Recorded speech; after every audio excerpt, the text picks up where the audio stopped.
بسم الله الرحمن الرحيم رب زدني علما. So the next thing we'll talk about OSPF route ready.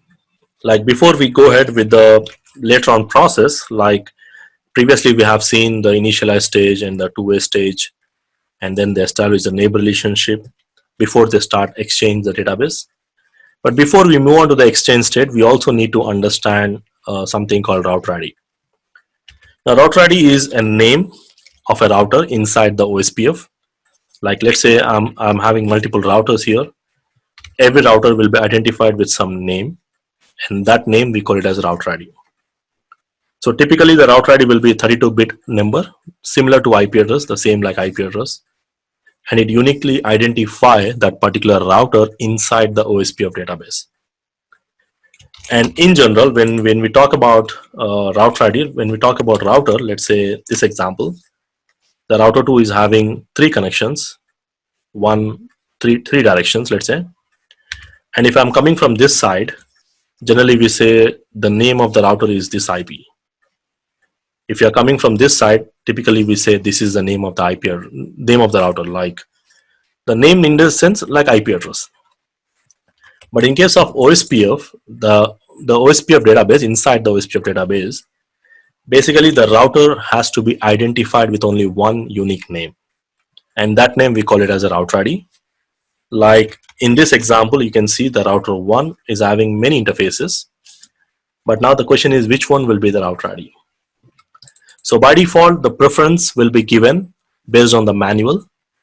So we can manually go to inside the router and we can configure the route ready with a command.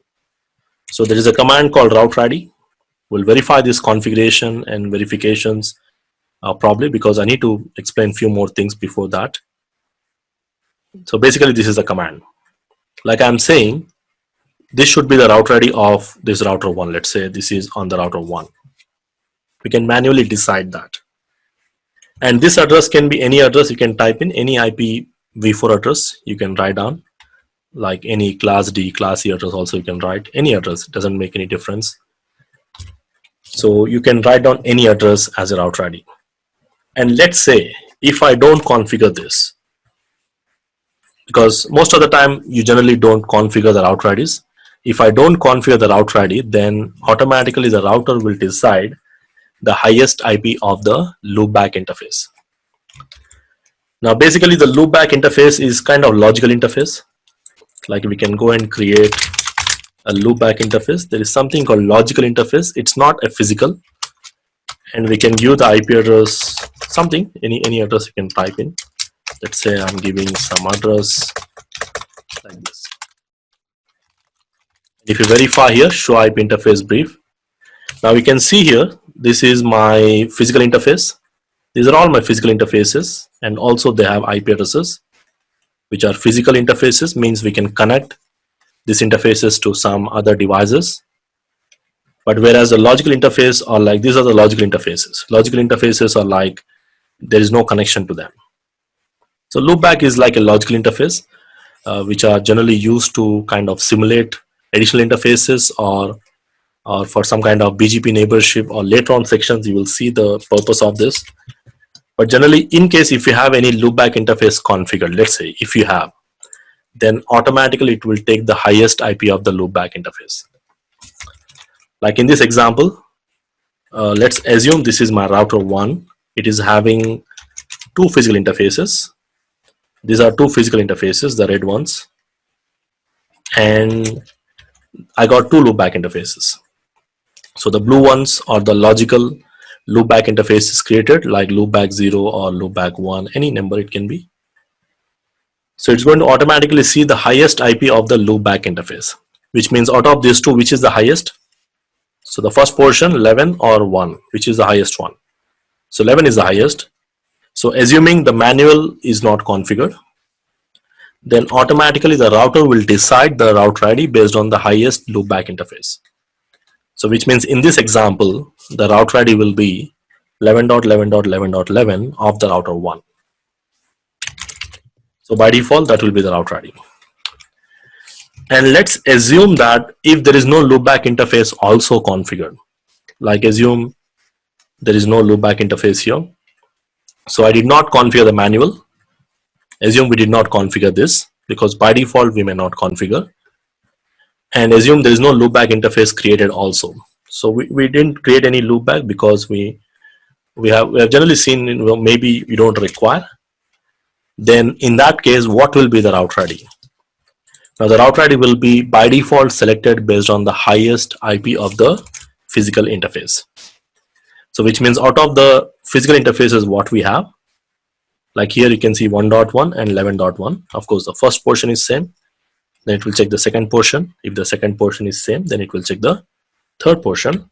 So assuming the loopbacks are not present and the manual is not present, then this will become the router ID. Like in my example, if you check this example here, if you check on the router 1, of course I had to clear the process because I have created a loopback later on. Like in this example, if I say show IP protocols, you can use specific commands to verify, like show IP protocols, or I can use show IP OSPF neighbor. Like in this example, any one router you can go ahead. And if I say show IP protocols, you can see in the 4th or 5th line, the router ID by default it selects here, this one. Basically it's not working here, but normally if you have a loopback, then you expect the router ID should be this one, not this one. Okay, so in packet tracer it doesn't support, but on the physical devices or on the GNS3 tools, if you're using some advanced, so basically here it selects the router ID. So maybe I need to remove the OSPF and reconfigure in that case, but normally I expect this should be the router ID. But one more thing you need to keep in mind, you have to clear the process.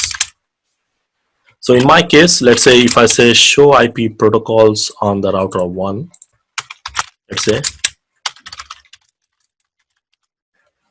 I'll verify on the router 1, and here the router ID is 192.168.1.100. and if I verify the interfaces what we have, like if I say show IP interface brief, and here I got only 2 interfaces configured. One is 192.168.1. These two are physical interfaces, and physical interfaces automatically there is no, first option is manual. I did not configure manual. The second option is loopback, and the third option is highest IP of the physical interface. So in this case the first 2 options are not this, so it is automatically selecting the highest IP of the physical interface. Even if you verify, you can also verify this based on the neighbor table. You can see it shows you the neighbor address is, this is the router ID of the router 2, the neighbor router. So again, I can go and change the router ID. Again, I will be seeing this later on. Like I can simply go and say router ID, but make sure that you need to clear the process, clear IP OSPF process. This is required whenever you make any changes. Now you can see the router ID changes to 1.1.1.1. Because remember, whenever you make any changes to OSPF, because the process has already started, because this process has already started and finished.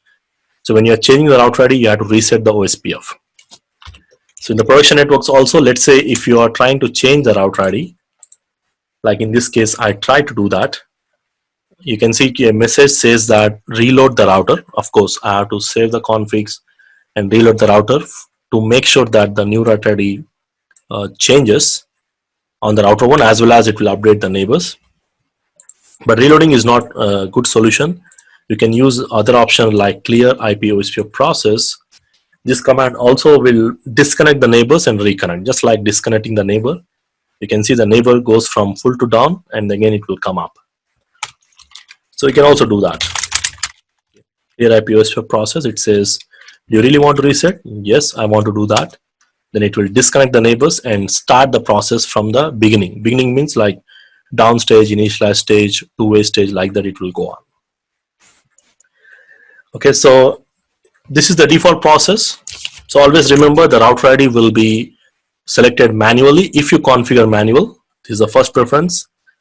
And if this is not configured, then it will see the loopback interfaces. If there is a loopback, it will select automatically the highest IP of the loopback. Means if you have 2, 3, 4 loopback interfaces, in that it will see which one is the highest. It will select from the loopback, and if there is no loopback interface also present, then it will automatically select based on the physical interface addresses. And again, there are a few more things. Default highest IP of the physical interface. So why I said default? Because default we don't configure. Default there is no loopback interfaces most of the time. So that's the reason I said default, it uses this. And one more thing relating to route ID you need to know is the route ID must be unique in the OSPF process, which means it must be unique within the OSPF domain. Sorry, it must be, which means if I'm connecting 3 routers and I'm running OSPF, let's say if I'm using the route ID of this router 1 is 1.1.1.1, make sure that you are not repeating the route ID here. So which means the route ID of the router 2 should be different, and the router 3 also should be different. And maybe if you are connecting a router 4, make sure that you are not giving the router ID which is already given to specific router. So this must be unique. So in case if I try to give the same router ID for 2 routers, then that will impact the OSPF database, and that can also impact the communication. So this is wrong. So you have to use a unique router ID, any address, but it must be unique. So the router ID must be unique within the domain, must be unique within the OSPF domain. That's what it says. And also the router ID must be unique between the process on the same router. Again, process means this is more on the advanced when you're running multiple OSPF instances. We'll talk about this in the OSPF instance. So if you are running 2 OSPFs on the same router, like OSPF 1 and OSPF 2, again you have to use different router IDs like 1.1.1.1 and 2.2.2.2 here. Again, why we run multiple instances of OSPF, I'll talk about this in the configuration examples. But if you're running 2 OSPFs on the same router, then let's say OSPF 1 and OSPF 2, again the router ID should be different. So you cannot use same router ID for 2 OSPF instances on the same router. Or another example, as I said, you cannot use the same router ID in the OSPF domain. So every router must have a unique different router ID again.